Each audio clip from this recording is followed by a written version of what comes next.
Yep. Thank you, Montana, for agreeing to let me interview about your work. No problem.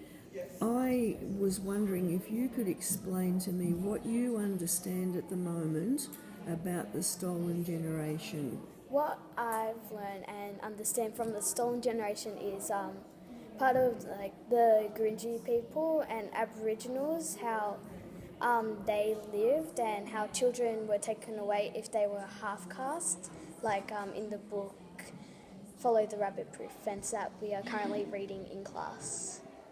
So can you tell me more about why you think these children were taken away from their families? Well, I think they were taken away because the Aboriginal ladies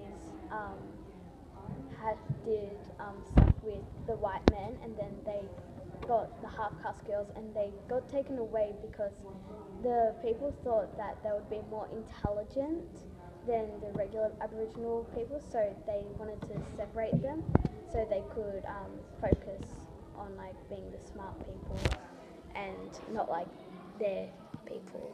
Okay, do you know anything about what effect this had on families, Aboriginal families? They were really distraught and upset when they were taken away. The families would usually like hurt themselves, showing that they were upset. So yeah. Okay.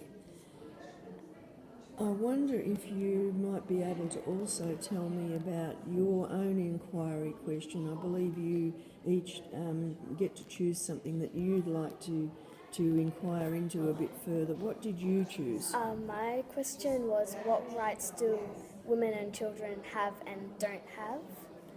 And where are you concentrating on?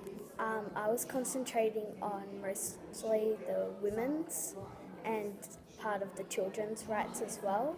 So in saying women's and children's rights, is that worldwide or is that concentrated in our country?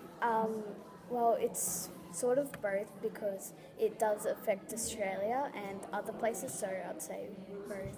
Okay, can you tell me a little bit more about what you are learning or what you have learned? I know that you've still got some time to work on these research projects, so what have you found out so far? What interests you? What interests me is women didn't have the right to vote until the year 1907 after the Federation started.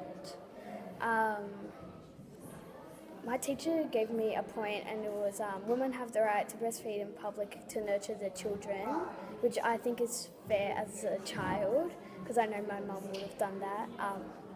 Women have the right to work for any job because all women are capable for it. Would you like me to read some of the children's rights? I'm very happy for you to share whatever you'd like to share with us. Some of the children's rights is children have the right to be heard and feel safe.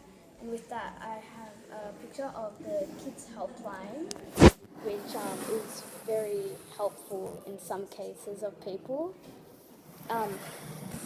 Each child has the right for a good education if it's home, public or private school.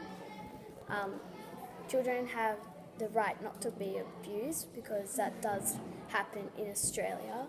And I do have a photo, and it says 5 children die every day because of child abuse, which really upsets me.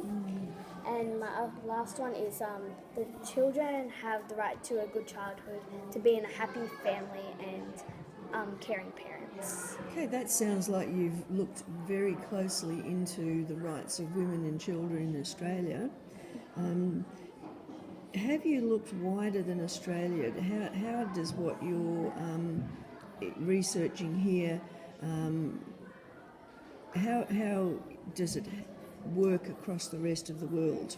Do you know anything about that? Have you looked further than Australia?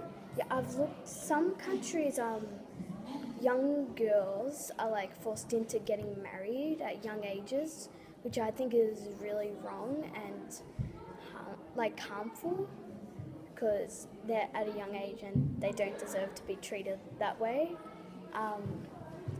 I haven't gotten a lot on worldwide, but the ones that I've shared are like sort of similar to like Australia, America, and England. Mm-hmm. Yeah, and that's like what I thought. Okay, that's fine.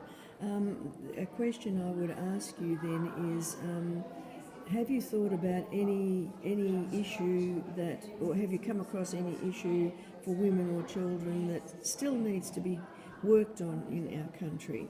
Yeah, I think for both women and children, abuse is a very big deal in this country and like anywhere in general, because like lots of people get abused for like nothing because of like men or their own gender, which really upsets me. Okay.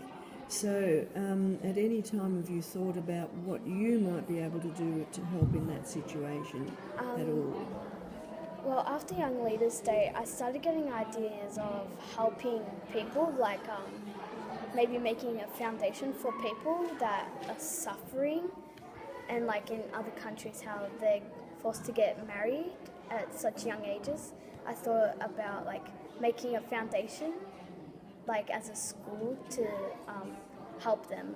Okay, that sounds like a really interesting thing that we might be able to work on. Montana, I would like to thank you for sharing with us today. I think that what you have told me and indicated to me is that you have a deepening understanding of some of the things that you're studying, and I think that that will help you to be a better citizen in the future. So thank you very much. No problem.